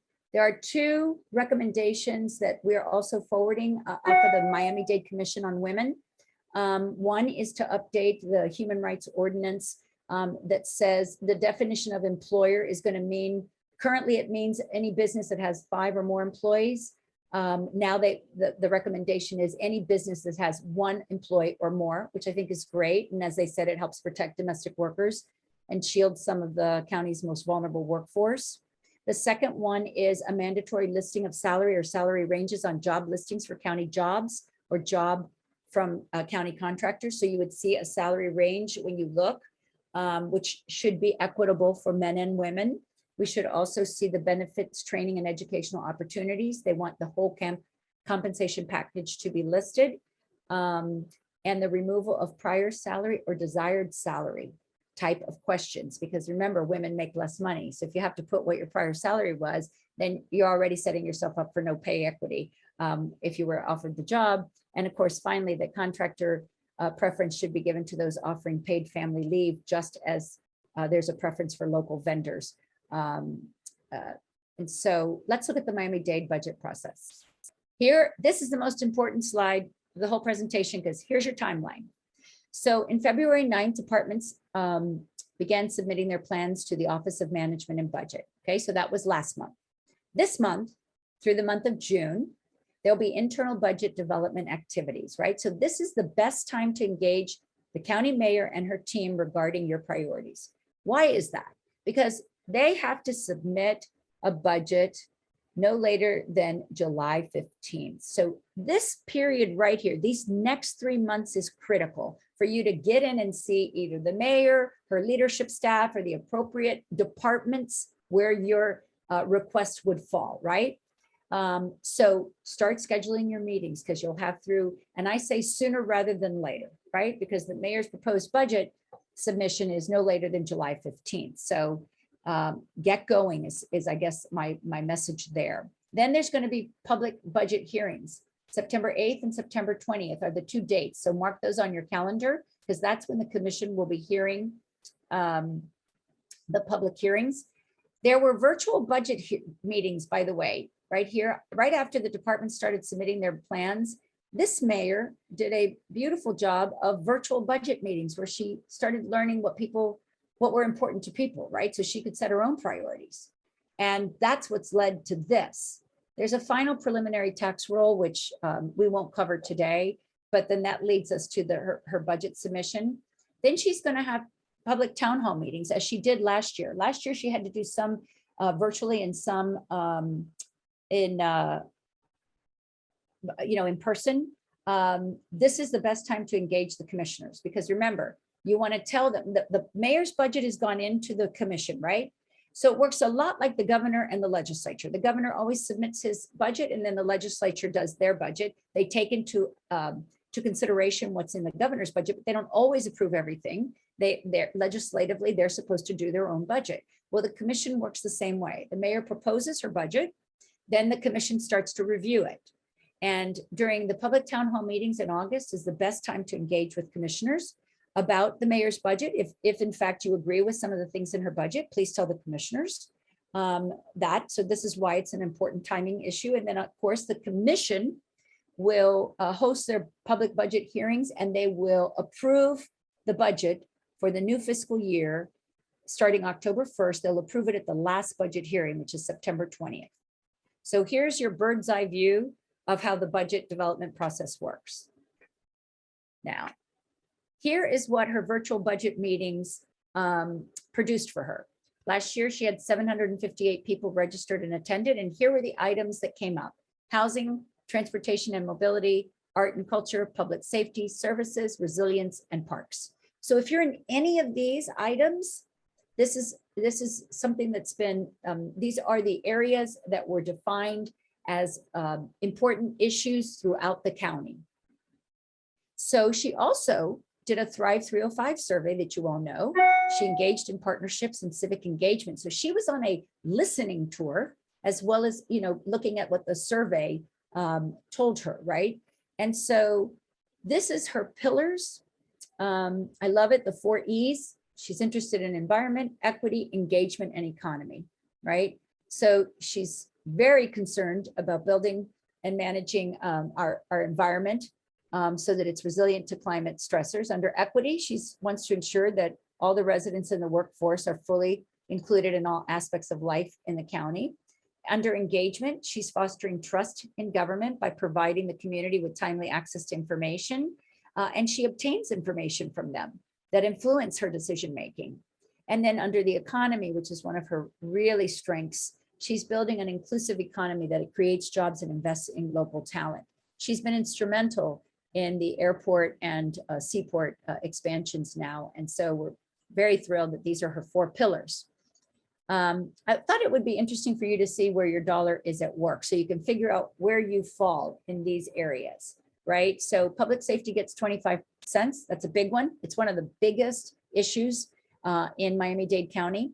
Then followed by, funded by neighborhood infrastructure.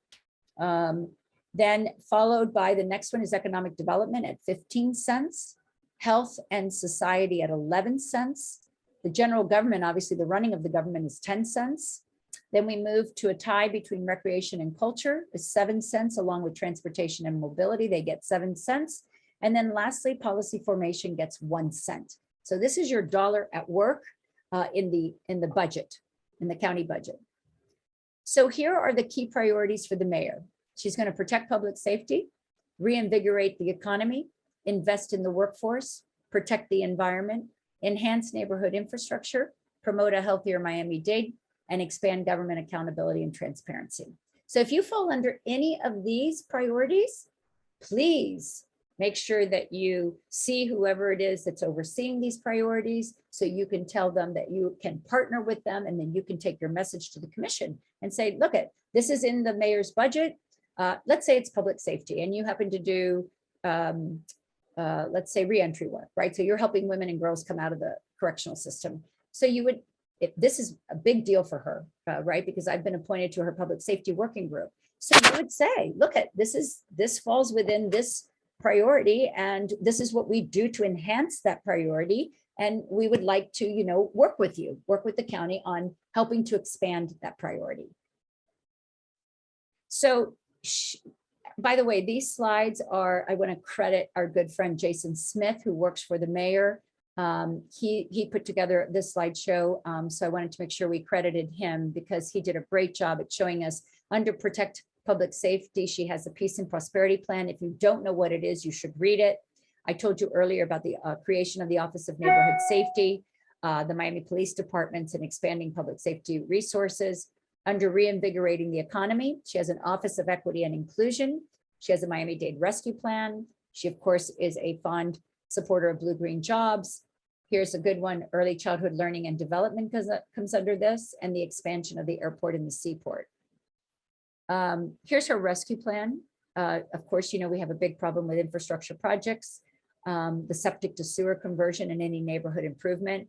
She's got 26 million for the commission district designated projects. That's for each district commissioner. She wants to make sure that the money gets around the county and doesn't go to just one district. And she also has the economic and social impact projects. So that would be mental health diversion facilities and the related mental health services, community violence and intervention programs, future affordable housing projects, and workforce development training. So those all go under the rescue plan that was during the pandemic. So it's important that you understand that this was funding that she was able to receive.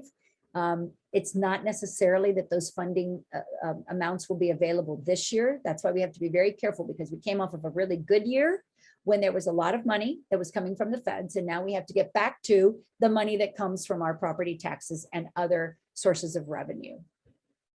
So investing in our community, that requires affordable housing, public transit and transportation options, and welcoming our new residents. She also has under her protecting of the environment, the expanding of the tree canopy, preserving Biscayne Bay. A good friend of mine, Irela Baque, is her chief bay officer. So she created that position to ensure the safety and protection of Biscayne Bay and the Everglades and climate resilient projects. Under enhancing neighborhood infrastructure, she of course wants to expand the parks and public safe spaces. She is looking at investing in technology for infrastructure and Wi-Fi hotspots across the park, and of course improving the street and transit infrastructure, meaning the underline, as you see a picture right here, for bike and pedestrian safety. And then of course promoting healthier Miami-Dade. Look at, we've been through a really tough place. We now have our COVID responses and vaccination outreach that will continue. Here's our extreme heat, tackling future threats, including extreme heat, and then having healthier youth and families. And then of course, she is one of the most accountable and responsive mayors. She believes in government accountability, so she will be providing a great amount of resources to residents under that. And so again, here are her key budget priorities. So next steps, what are you going to do? Schedule meetings with your county commissioner or other commissioners with whom you have relationships. You're going to determine which town hall meetings to attend and provide comments to support the public input. If you're advocating under the umbrella of the Women's Fund, it's very important that you communicate your advocacy efforts with Vivi so she can track them, and you're going to attend your county commission budget hearings and provide comments of support during the public input. So here's the most important thing. We want to end this by saying, look, every one of us should already consider ourselves a Women's Fund impact agent. The mission there is to create change for women and girls through advocacy, investment, and collective input. So how can you become a Women's Fund impact? Well, you can attend our annual events, right? So Power of the Purse is coming up. It's the who's who of luncheons in Miami-Dade, and gratefully we can now gather together. That will be April 8th. If you're not already registered, I urge you to do so. It is the best networking event that I go to. I see all of my women friends all under one roof, and it's fun, but it's inspiring. They also host the Raise the Bar and give Miami-Dade champions. So these are the ways in which you can participate. You can also bring a friend to an impact collaborative. You should attend at least one. Invite others to attend as well. You can pay it forward while shopping. So you can register for the Women's Fund for Amazon Smile or Target. You can amplify our voice at the Women's Fund by continuing to repost any of the Women's Fund's posts on your own social media. And lastly, you can advocate. You can email your legislator, meet with a commissioner, or attend a public hearing. So are there any questions? I know we only have a few minutes left. Let me take a look and see if there are any questions. I love in the chat, they have confirmed that Madam Mayor Levine Cava and Commissioners Heyman, Regalado, and Cohen-Higgins will be attending. They've gotten donations from Commissioner Higgins and Commissioner Martinez, and City of Miami Commissioner Ken Russell is also confirmed. So we're really excited about that event. So is there any questions? Anything that you don't feel comfortable with? So let me just say this, when we do our July one, I want to get you prepared. I want you to return, but this time I want you to return with, because by July, you will have met with people, right? I'm going to assume you've already scheduled your meetings, you know what's happening. I want to hear from you so that we can walk through real life circumstances, right? We do this a lot at the Junior League. We role play. Many people have had good experiences, bad experiences, things to really talk about. So I am excited about collaborating. Thank you, Angela Carrillo, for being here. She is the president of the Junior League of the Miami, and that is a great partnership between women that are doing great work, because the League is not only a direct service organization, it funds organizations, and it also leads in advocacy. So grateful to have her here with us today as well. But I want you to bring your experiences to the July meeting so that we can really talk through the real life experiences, the challenges you had, the successes that you had, because we'll all learn from each other.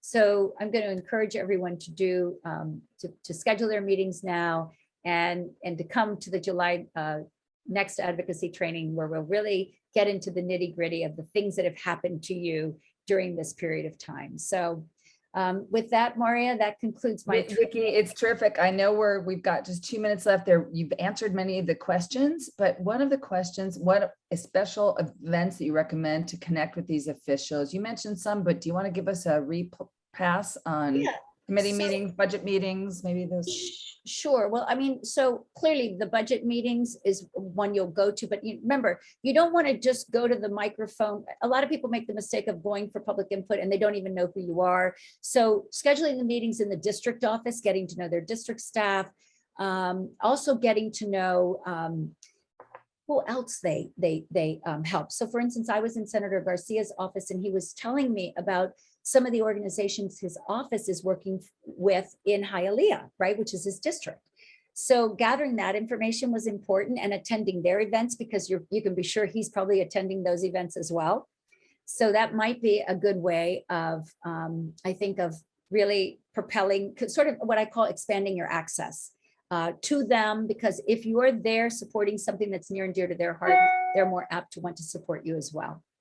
There's another question, Vicki. Any suggestions on what to do if you had a meeting, did all of the steps you laid out, but they didn't seem to care about the cause, the reason, the events happening in their district? So that happens, right? Listen, I've been there, been down that road, and I don't get distressed and I don't get disappointed. I respect that that isn't my issue, isn't something that I can count on them for. I will follow up and say, you know, I so appreciated it, you know, the meeting. And leave it at that. It's painful. This work is not for the faint of heart. You will have moments where you are thinking, wow, does no one even care? But there's always someone who cares. So focus on those that do care and share with those that really are passionate about it. So for instance, let's say that I don't have a successful meeting with Commissioner Martinez, but I know he's close to Commissioner Regalado, let's say. So when I'm meeting with her, if she's really passionate about it, I'll say, you know, I'd be really grateful if you could talk with Commissioner Martinez and find out, you know, what are some of the things we could do differently, right, to help bring him along, right? Or she may already know, because remember, they're all friends. They're always on the dais. They know what each is, what's important to each of them. But clearly, don't be disappointed or rejected. It is what it is. It happens every day. You just got to focus on those that are with you. Vicki, you are amazing. I am not kidding when I know I'm going to watch this at least 4 times, because there's so much wealth of information. And I know I just got a portion of it today, and you can see it all being shared here. You are a force and a blessing, and it's amazing to have you and every single person here as part of, you know, this is our Impact Collaborative, the amazing community partners here leveraging resources on behalf of women and girls are making this place a better place to live. We got to love our Miami-Dade and getting better and brighter every day. Thank you all so much. And yes, you will get to see this amazing recording. Our team has promised they will send it out to you. All of our Impact Collaboratives are always available the day after on our website, and we have posted the links there. We also have a YouTube channel. It's great if you subscribe, then we know you're all there and you can see the new material that's coming up. Thank you, thank you, thank you. We'll see you July 7th. We'll send out those RSVP links as well. Thank you, Maria. Thank you all. Thank you. So I think we can stop the recording, but I'm going to stay here for a few more minutes.